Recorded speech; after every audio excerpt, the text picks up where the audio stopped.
Hello student, कैसे हो प्यारे बच्चों। जैसा कि मैंने आपको बताया कि आपको इस समय मैं भेज रहा हूं चैप्टर का सारांश, और मैंने आपसे बताया कि इस चैप्टर के सारांश को, उसको थ्योरी को आप समझ लेंगे तो मेरा पूरा मानना है कि शुरू के क्वेश्चन आपसे बनेंगे। बाकी आपको टोटल वीडियो भेजे गए हैं, उस चैप्टर से रिलेटेड सारे प्रश्न भी मैंने करवाया है। लेकिन यहाँ मैं, चूंकि परीक्षा एकदम नजदीक है, तो प्लीज 10-20 मिनट निकाल करके इस सारांश को पढ़िए। इसी से रिलेटेड आपके वस्तुनिष्ठ प्रश्न, खाली स्थान और सत्य सत्य, ये सब है। तो आज का चैप्टर है 5 समांतर श्रेणियां। परिभाषा इसकी आनी चाहिए। परिभाषा लिखी, समांतर श्रेणी क्या है। समांतर श्रेणी, समांतर शब्द को ही समझें तो समान अंतर, ऐसी संख्याओं की श्रृंखला जिसके सभी पदों में समान अंतर हो। लेकिन परिभाषा आपकी किताब में लिखी है, समांतर श्रेणी संख्याओं की एक ऐसी सूची है। समांतर श्रेणी क्या है? संख्याओं की श्रृंखला है, संख्याओं की सूची है, जिसमें प्रत्येक पद पहले पद के अतिरिक्त, पहले पद को छोड़ दें तो समांतर श्रेणी संख्याओं की ऐसी सूची है जिसमें प्रत्येक पद अपने पद में एक निश्चित संख्या जोड़ने पर प्राप्त होता है। उदाहरण से समझ लें तो अगर लिखा है 1 2 3 4, ये 4 पद अगर लिखे हैं, ये सब पद, ठीक है, टर्म इंग्लिश में कहते हैं। तो पहले पद को छोड़ दें तो हर एक पद में एक निश्चित संख्या जुड़ी है, जिसके जुड़ने से ये सारे पद बने हैं। जैसे 1 में 1 जुड़ा तो 2 हुआ, 2 में 1 जुड़ा तो 3 हुआ, 3 में 1 जुड़ा तो 4 हुआ। ठीक है, तो पहले पद को छोड़कर सभी पद ऐसे होते हैं कि उनमें एक निश्चित संख्या जुड़ती है।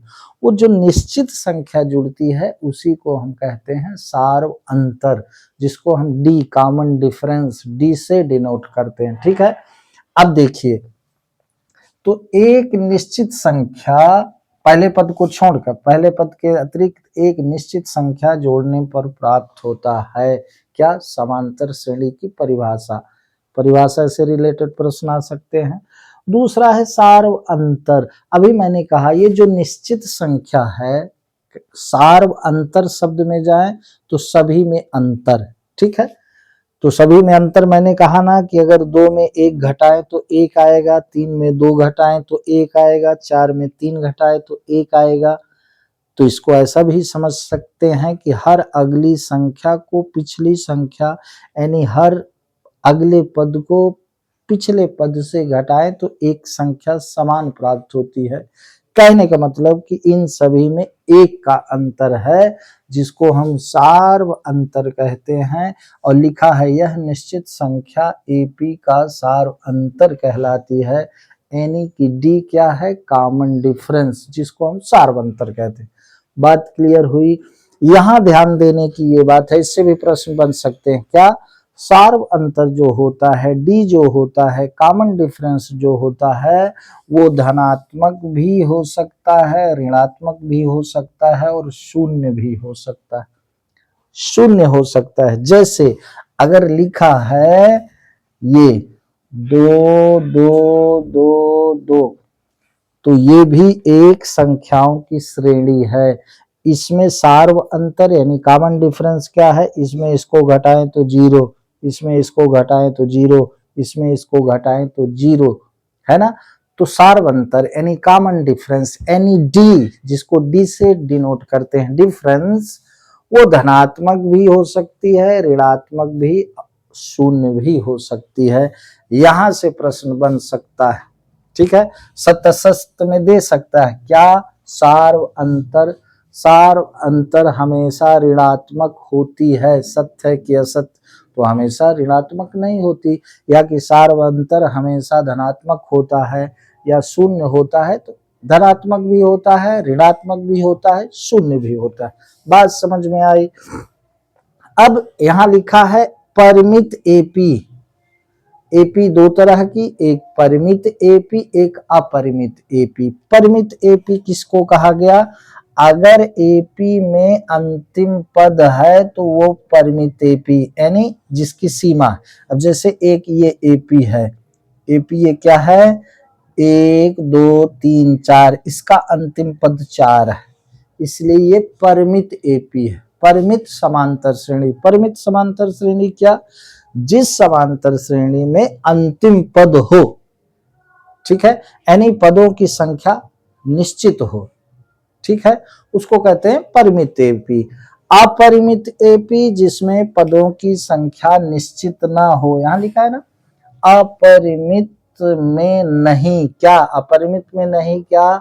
अपरिमित एपी में अंतिम पद नहीं होता। जैसे अगर लिखा है एपी 1 2 3 4 ... तो इसका मतलब हुआ कि ये अपरिमित एपी है, इसमें अंतिम पद अनिश्चित है, ठीक है, सिर्फ इसमें 4 पद दिए हैं, अंतिम पद इसमें नहीं है। अ माने नहीं, परिमित माने सीमित, अर्थात जिसमें जिसकी सीमा नहीं है, अर्थात जिसमें अंतिम पद नहीं है, उसे अपरिमित एपी कहते हैं, अपरिमित समांतर श्रेणी कहते हैं, ठीक। अब आइए यहाँ लिखा है एपी का व्यापक रूप, बहुत इंपॉर्टेंट चीज है। एपी का जनरल फॉर्म कहें चाहे एपी का व्यापक रूप कहें, तो ये एपी का व्यापक रूप है ए कॉमा ए प्लस डी कॉमा ए प्लस 2d कॉमा इसी तरह से nth टर्म तक, nवां पद तक। तो ए क्या है? पहला पद, ए प्लस डी दूसरा पद, ए प्लस 2d तीसरा पद, ए प्लस 3d चौथा पद। ये एपी का व्यापक रूप है। प्रश्न इससे बन सकता है कि एपी का व्यापक रूप क्या है, लिखिए। एक वाक्य में भी, एक शब्द में भी उत्तर देने के लिए प्रश्न आ जाते हैं, तो यहाँ हम ध्यान देंगे, ठीक है। एपी का व्यापक रूप ये होता है, इसको ध्यान रखेंगे। अब आइए आगे चलते हैं, ठीक है। एपी का व्यापक रूप क्या? ए प्लस डी, ए प्लस 2d, प्रथम पद, आगे चलते हैं, प्रथम पद ए और सार्व अंतर डी वाली एपी का nवां पद an बराबर a धन n ऋण 1 गुणे डी होता है। ये फार्मूला प्लीज ध्यान रखिएगा। किसी भी एपी का nवें पद को, अगर nवें पद का अगर हमको मान ज्ञात करना है तो ये फार्मूला होता है an बराबर a plus n minus 1 into D, ठीक है। तो अगर प्रथम पद ए है, ए को प्रथम पद कहते हैं, वैसे एपी में जो टर्म होते हैं उसको लिखा जाता है a1 a2 a3 a4 और an तक। an का मतलब है nवां पद, निश्चित नहीं है, ठीक है। इसी a1 को हम जब व्यापक रूप में लिखते हैं तो a1 को a, a2 को a प्लस डी। अब यहाँ डी अकेला है, चूंकि कॉमन डिफरेंस पहले में नहीं होता, दूसरे से शुरू होता है, इसलिए डी यहाँ से जुड़ना। इसलिए जिस पद की हम बात करेंगे डी एक कम होगा। जैसे दूसरे पद को हम a प्लस डी कहते हैं, तीसरे पद को हम a प्लस 2d कहते हैं, जबकि ये है तीसरा पद a3 है, इसको हम कहते हैं a प्लस 2d। तो ये ध्यान रखने की बात है। अगर किसी एपी का 10वां पद कह रहा है, अगर किसी एपी का 10वां पद कह रहा है, मतलब A10 कह रहा है, किसी एपी का 10वां पद ज्ञात करिए, तो इसका मतलब है कि a प्लस 9d। ये समझने लायक बात। किसी एपी का 10वां पद का व्यापक रूप है a प्लस 9d, a धन 9d। क्यों? क्योंकि पहले पद में d नहीं होता है। दूसरे से परिभाषा में लिखा है कि पहले पद के अतिरिक्त एक निश्चित संख्या जोड़ने पर, इसलिए d दूसरे संख्या से, दूसरे पद से जुड़ना शुरू होती है, ठीक है ना। इसलिए पहले पद में डी नहीं होता तो दूसरे पद से जब डी जुड़ना शुरू होती है, वो निश्चित संख्या जुड़ना शुरू होती है, तो जिस हम पद की बात करते हैं डी उससे एक कम होता है। क्लियर हुआ? तो यदि प्रथम पद ए और सार अंतर डी वाली एपी का n वां पद ज्ञात करना है तो फार्मूला है an बराबर a धन n माइनस 1 इंटू डी होता है, ये फार्मूला होता है। ठीक है, अब एपी का योग सम, जिसको s से डिनोट करते, किसी एपी के प्रथम n पदों का योग sn बराबर n अपान 2 इंटू 2a धन n माइनस 1 इंटू डी, ये फार्मूला आपका याद होना चाहिए। ठीक है, इसी बात को हम ऐसा भी लिख सकते हैं, क्यों? sn बराबर n बटे 2 इंटू a प्लस an। अगर आपको डी नहीं दिया है, डी की जरूरत नहीं है, तो किसी एपी के nth टर्म, दिए गए नंबर के टर्म का योग ज्ञात करना है तो ये भी फार्मूला यूज होता है। और एक फार्मूला ये भी होता है, इससे आप कंफ्यूज नहीं होंगे, Sn बराबर n upon 2 into a plus l। l क्या? लास्ट टर्म, अंतिम पद, an nth टर्म, उसको l भी हम डिनोट करते हैं। तो ये और ये और ये तीन तरह से लिखा जाता है। क्या? दिए गए एपी के nवें पद के योग के ये फार्मूले हैं, इनको तीनों को ध्यान रखिएगा। कहीं ऐसा लिखा है तो आप इसको याद करे रहें, ये छूट जाए तो ये गलत बात है। ठीक है ना? तो Sn sum of nth term यानी n एपी के nवें पदों का योग बराबर n बटे 2 इंटू ये भी होता है। बात क्लियर हुई? किसी एपी के अंतिम पद से n वां पद प्राप्त करने का सूत्र, ये चीज आपको बता दूं, ध्यान रखिएगा। मान लो लिखी है एक एपी, लिखी है एपी 1 2 3 4 5, और फिर ये अंतिम पद लिखा है मान लो 204। ठीक है, अब कहता है कि अंतिम पद से 20वां पद क्या होगा। ठीक है, अंतिम पद से 20वां पद क्या होगा, तो सीधे से आप फार्मूला ये लगा दें, क्या है? अंतिम पद से 20वां, क्योंकि ये 204 है अंतिम पद, तो अंतिम पद से अगर nth टर्म हमको फाइंड करना है तो इसका फार्मूला क्या है? an। अब ये an शुरू से नहीं है, अंतिम से है, तो आप लिख सकते हैं, यहां लिखेंगे अंतिम पद से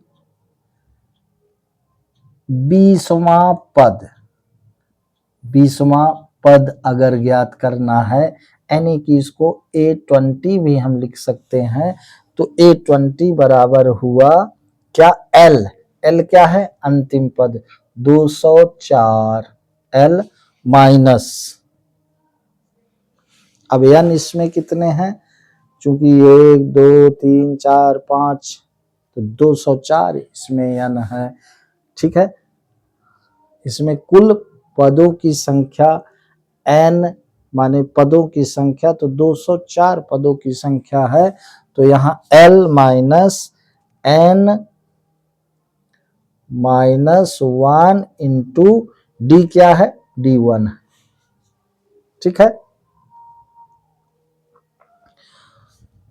तो आप देख लीजिए 204 ऋण 204 में एक गया तो 203 L minus n minus 1 into D. मैं कहीं गलत कर रहा हूं, 20वां पद, सॉरी, क्या यार, ये यहाँ 20, क्या? L minus n minus 1 into D, तो L इसका, n इसका क्या है?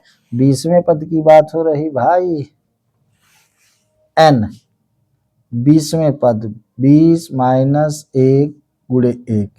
ठीक है, तो यहाँ घटेगा 19। ठीक है, घटाने पर जो। कहने का मतलब ये कि अगर अंतिम पद से आपको nवां पद ज्ञात करना है तो ये फार्मूला आप लगा सकते हैं। मैंने एक एपी लिखी, 1 2 3 4 5, ये अंतिम पद है, ये n नहीं है, ये अंतिम पद है, ये l है।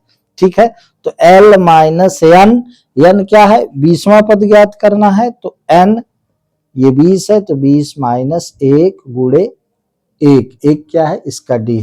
ठीक है, तो जब हम इसको घटाएंगे तो 14 में 9 गया 5, ठीक है, 9 में 8, 185।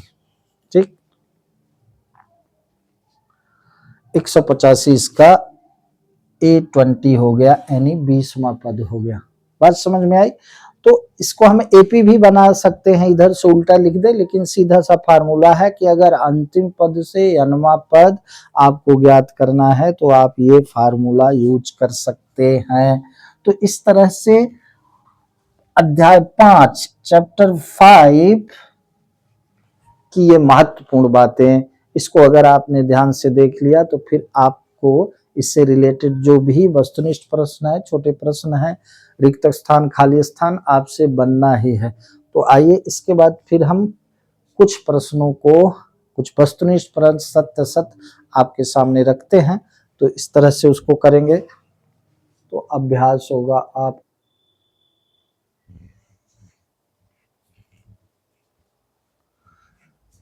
तो आइए देखते हैं कुछ महत्वपूर्ण प्रश्न। मैं आपको बता दूं, जितने भी प्रश्न लिखे हैं वस्तुनिष्ठ प्रश्न, सही सत्य सत्य और रिक्त स्थानों की पूर्ति, ये बेटे सारे प्रश्न ये परीक्षाओं में आए हुए हैं, एकदम कंफर्म आपको बता रहा हूं। फिर सबसे इंपॉर्टेंट मैं बात करता हूं जो मुझे सही लगता है कि अगर आपकी थीम क्लियर है तो फिर चाहे जिस प्रकार का प्रश्न आ जाए, ये आपको एक आइडिया है, लेकिन निश्चित रूप से ये प्रश्न परीक्षाओं में आए हैं तो आशा बनती है कि इस प्रकार के प्रश्न या कि यही प्रश्न आ सकते हैं।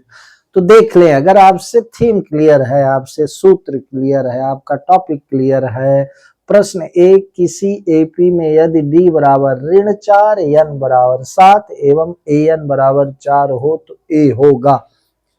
अब सीधे से फार्मूला में जाए भाई, ए प्राप्त करना है, डी दिया है, एन दिया है, ए एन दिया है, तो अगर आप जानते हैं कि ए एन बराबर A plus N minus 1 into D,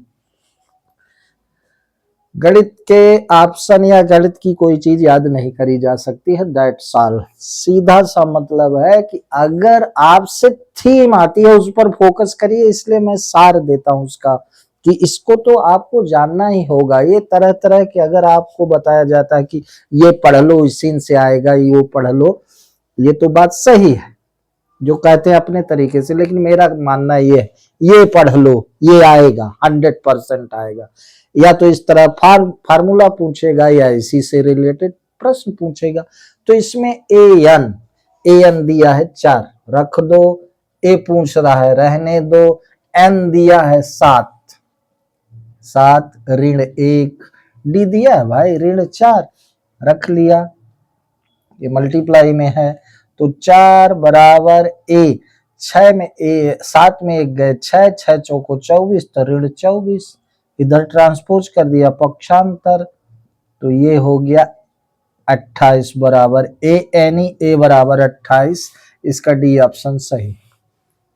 हमें इस पर फोकस करना है भाई कि हमसे ये आना चाहिए, फार्मूला याद होना चाहिए।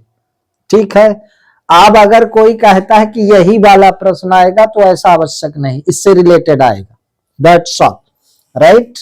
तो इस प्रकार के ऑब्जेक्टिव आपसे पूछे जा सकते हैं, मेरा आपको ये मैसेज देना है। प्रश्न क्रमांक 2, संख्याओं की सूची ऋण 10 ऋण 6 ऋण 2 2 डॉट डॉट है। ठीक है, पहला तो ये एपी दी है, ये किस ये एपी किस प्रकार की है, ए ऑप्शन दिया है, एक एपी जहां डी बराबर ऋण 16, एक एपी जहां डी बराबर 4, एक एपी जहां डी बराबर ऋण 4, एपी नहीं है, 4 ऑप्शन दिए।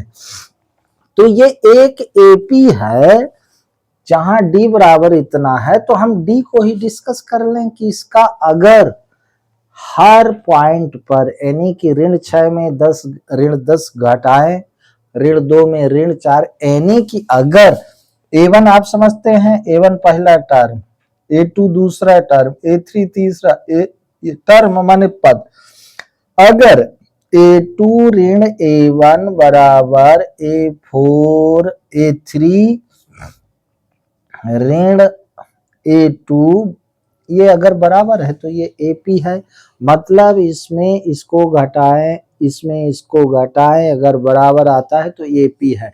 अब देखिए यहां पर A1 क्या है, ऋण 10 है,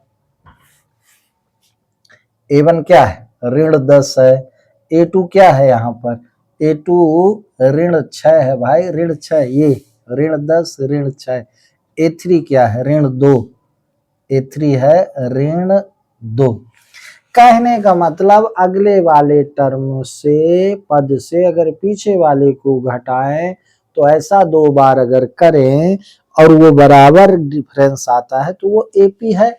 डिफरेंस भी पता चल जाएगा, AP है ये भी पता चल जाएगा, तो माने A2 माइनस A1, ठीक है।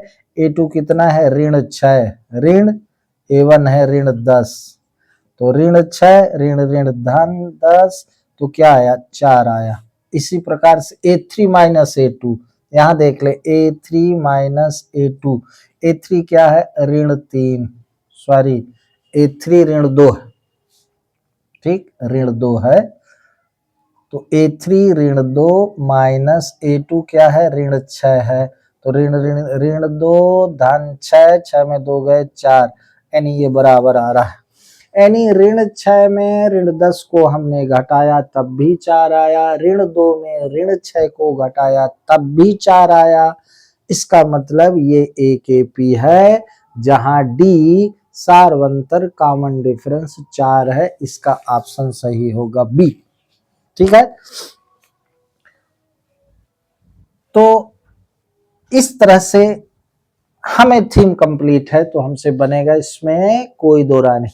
AP ऋण 3 ऋण 1/2 2 डॉट डॉट का 11वां पद है, ये प्रश्न कई बार आया है परीक्षा में, देख ले, का 11वां पद है, एक AP दी है उसका n वां पद ज्ञात करना है। 11वां पद मतलब n दिया है 11, AP दी है, देख लो AP दी है ऋण 3 ऋण 1/2 और 2, ठीक है। इसका 11वां पद दिया है, तो 11वां पद n दिया है 11, A दिया है ऋण 3, ठीक है। D हम ज्ञात कर लें कैसे, ऋण 1/2 में ऋण 3 घटाएं, ऋण 1/2 ऋण ऋण 3, ऐसा, तो ये ऋण 1/2 धन 3। अब अगर आपसे फ्रैक्शन बनता है बाबू, तो 3 दूनी 6 या कि एलसीएम लें, तो ऋण 1 धन 6/2, ठीक।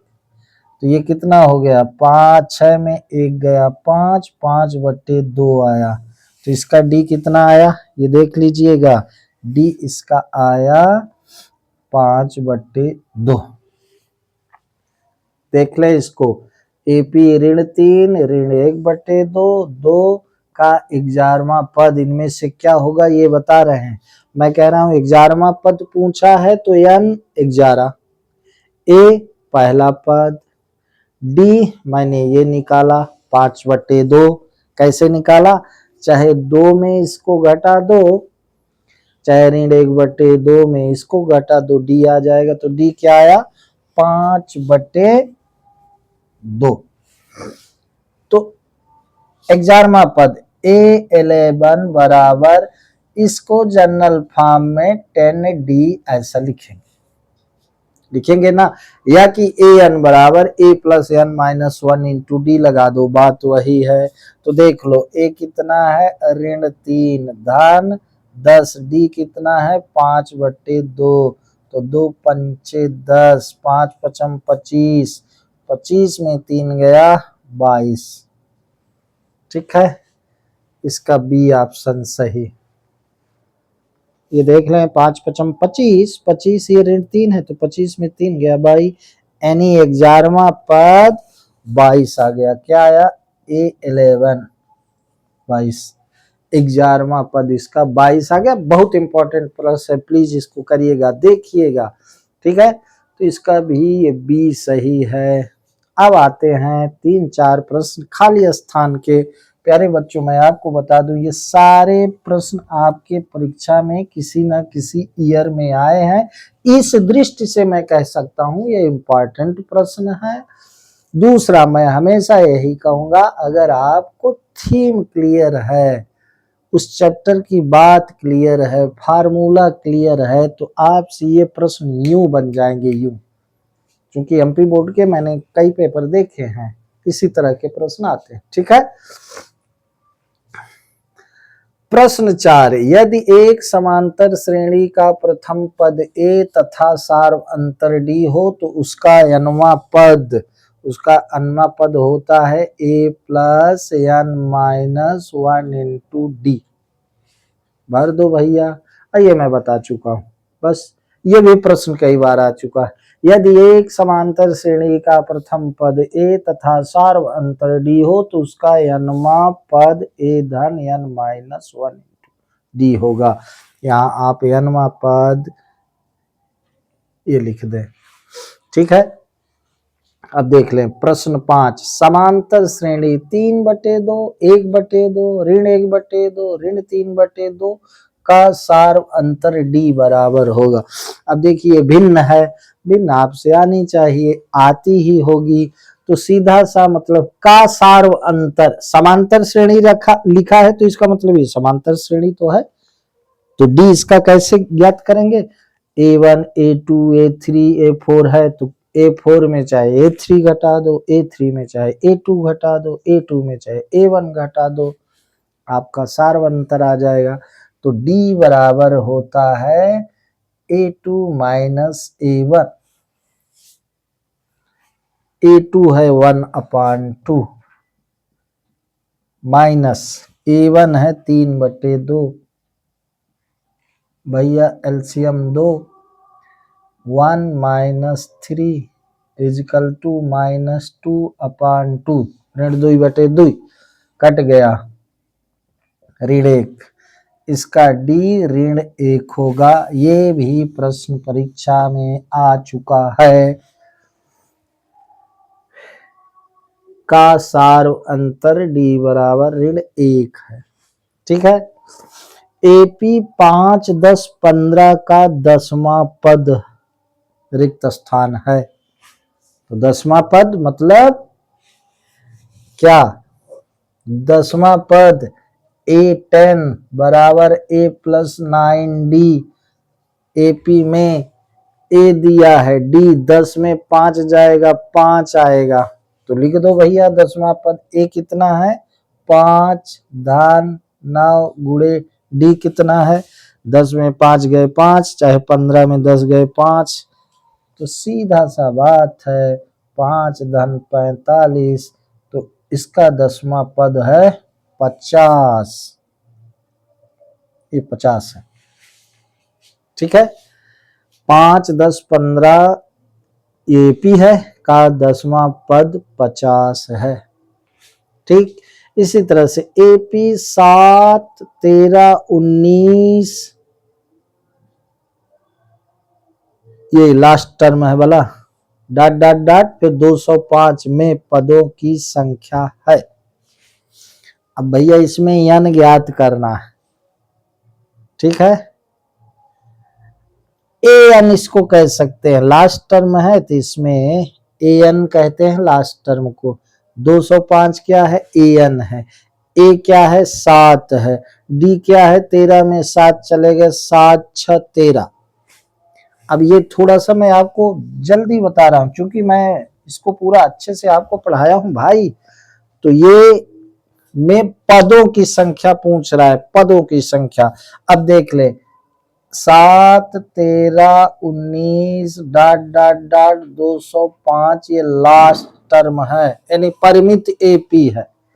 तो इसमें कहता है इसमें कुल पदों की संख्या कितनी है? तो मेरे भाई इसमें n क्या है ये ज्ञात करना है। an दिया है कितना 205, जिसको लास्ट टर्म कहते। a कितना दिया है 7, ये पहला पद a। और d कितना दिया है 13 में 7 चले गया 6, तो d बराबर 6 सब दिया है।